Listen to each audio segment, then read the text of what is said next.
Let me say a little bit about myself.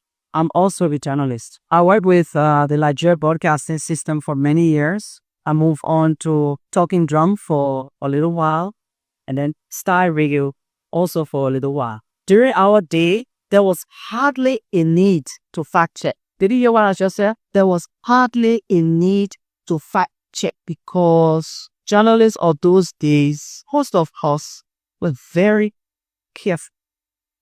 Very, very careful. Those were the days that the politics did not run after the journalists or the journalists running after the politics. Today we see there's a difference. And it doesn't mean that you're doing anything particularly wrong. But we need to do more right than what is happening now. A lot of us write things on the radio, in the newspapers. A lot of us, print things in the newspaper. You see a lot of things on the radio. We are running with what somebody said. Not necessarily that we went after what they said. And going after what is said is to do your research before you write, before you talk. This is a serious problem for misinformation and disinformation in our Liberia today. It's affecting all institutions, including your own institution. The National Elections Commission is at the core of a lot of misinformation, disinformation. And we're not shifting blame on anybody because one of the things we will say, there's a need to be proactive. You must put the information, the right one out there before you create a gap for someone to come and twist and turn and misinform the public. We also have a responsibility. We have the responsibility to go after or beyond what is the news to ensuring that the facts are correct. In Liberia today, anybody get on the radio and I'm sorry to use the word, but there are a lot of misinformation, disinformation, but we know there are a lot of lies that we tell about situations, about people, about things that are happening. Not necessarily you. I'm saying Liberians are doing that. And sometimes me in the media will run with it. And the command that the media has for the truth, anything you put out there, somebody will believe that is the truth. But is it always the truth? Have you really done your job? Or because they say, I say, who say, and Mary say, you just pick it up and you are going with it. This is a problem during elections time. We have been hearing some of the things coming out of the campaign. And without casting any blame on anyone, I believe we should do better. All of us. But the media, people listen to you, people read you, people hear you, people run with what you say. If you don't do better, what's going to happen here? During these elections, it's going to be a difficult time.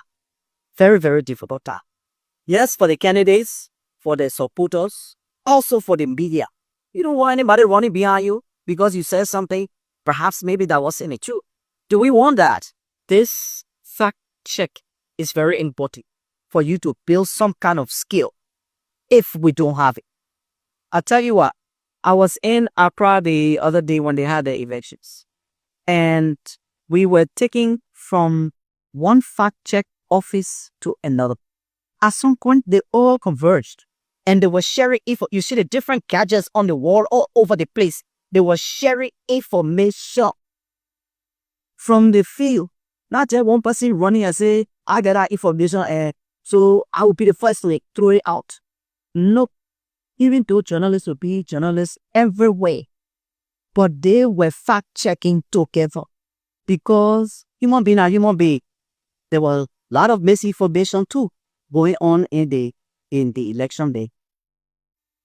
So in short, I'm saying to you, the National Elections Commission and its partners are very key on ensuring that this election, this Nimba Senatorial By-election, the information that we put out there, we must filter it before, we must put it in a safe door. If you are in doubt, don't run with your information and put it out there. The sources are around to fact check. The magistrate's office is there. Ask the magistrate. Make sure you have the magistrate's telephone number or someone else in the Elections Commission, applicant reach the magistrate. We heard this. What do you see? You see standing here before I go anywhere and open my mouth to say something, especially when it's something that is sensitive with respect to the politics. I don't just talk. I have to go back first to the legal section to see what is the legality of either the allegation or the kind of information that we want to put out. I don't know everything. I've been there almost 13 years, but still I am learning. In other words, I don't care how long you can be a journalist, you will be on our list, the list will be going, will be going. It means that you have to go beyond. Consultation is a very important aspect of what you do. If we want to make it light from investigating or fact check, consultation is very important. But we're thinking about this thing, I've heard this thing on so thing. But sometimes because we think if we tell the information to somebody else, they will run and publish it before us. So we think that we shouldn't consult. Or there are other people, that sitting on information that you can use them to enrich your broadcast. You can use their knowledge, the resource to enrich your newspaper articles and what have. Personally, I believe every era has good journalists. I'm from an era before some of your own. There were some journalists who, by themselves, just decided not to take the training. Every day with training, So my question to you, this training that you have come to, what is your personal conviction before your commitment? Do you think you are here for the right thing? And would you be committed to it? And would you be committed to using it? Because in my time, we have been trained, we were trained, and we saw some of us falling by the wayside, going back to that old Davidetta. Going back to yourself. Because the training will be here, like that. You finish writing all those small things about trying to go, you drop the people. I see where you were talking before, without asking questions, and doing it. So then the training will make no use. It will be of no use to any of us here. It will be a waste of resources. It will be a waste of your time. It will be a waste of our time. And then in the future, when you are to be held accountable, as it said, what would you have to show? What would you have to show? So my final words will be, talk to yourself. That will be my final word. Talk to yourself. You are better than what you think you are now. Some of you are very new in the profession. You got sense. You got plenty things that you probably have done in your life. You have a lot of information that you have.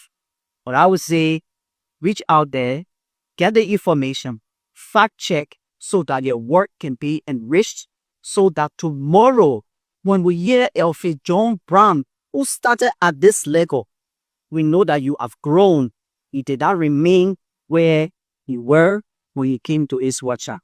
On behalf of all of our partners, before even the Election Commission can go look for help, UNDP, Ireland, Canada, EU, we also have suggestions coming from the NGO community. Sometimes we stand out with Tony and we're joking, but they're telling you, NEC, I think if you were to do this, things will be better. Some of them have provided funding, others have provided moral support. Some have provided materials, but it all have a great support for the NEC, for the work of the Elections Commission through the Liberia Electoral Support Program, funded by all of these partners that I'm talking about. And so it didn't leave this stone unturned. They collaborated to provide the necessary funding, the expertise, the knowledge about fact-checking on investigative reporting on elections. And so in this way, I will say a big thank you to all of it. Let me now launch this meeting and declare it open.